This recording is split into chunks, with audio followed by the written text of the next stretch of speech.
Hey guys, Rich Page, our Jemison Timber Frame Company, the main timber framer. Today I want to talk a little bit about drilling some holes and how to make a nice, neat hole every time. A couple things you want to do is make yourself a jig. You're going to use a pencil, sharp pencil, and you're going to use a marking tool.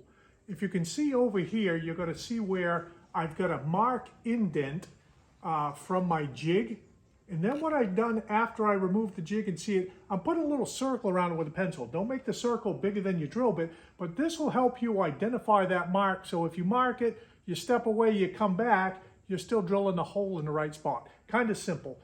Second thing on the jig is when you get your area where your tenon's going to be, you'll notice here I've got this, and I've got the hole in the center. So when you talk about the breakout potential of the material with relish, you want to get as much material in this area and you want to have that centered as much as possible. So this is a simple jig for a 5x5 brace, 2 inches.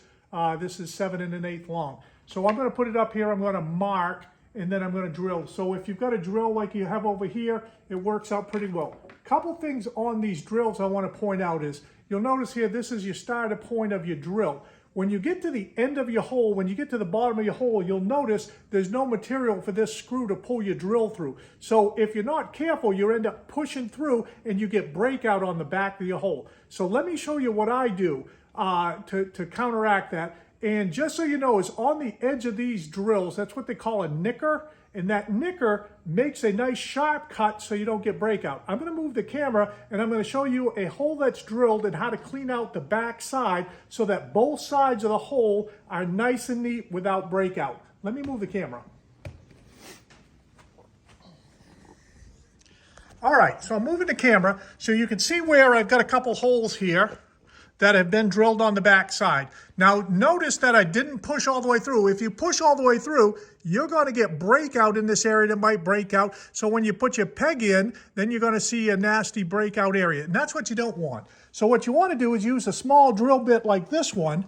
And again, like I said, you know, look at the nickers on this. So you're gonna put this in the hole, you're gonna start it up, you're gonna rock it just a tiny bit, not crazy, but what you're doing here, I'm gonna pull it out, is you're letting that nicker etch the edge of your circle so that you don't get breakout when you're pushing through. So let's finish this off and I'll show you what it looks like.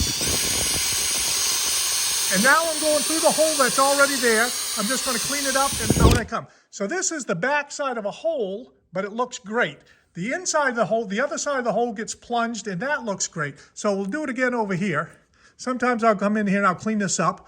Get started in the hole, use the nicker, just rotate it a tiny bit so the nicker does its work, and then you're gonna go straight through. And now both sides of your hole look great.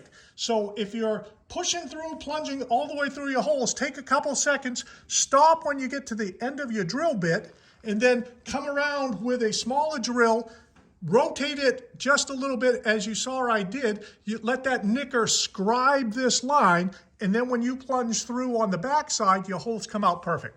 Hope this helps. Like and subscribe below. Give me some feedback. Thank you.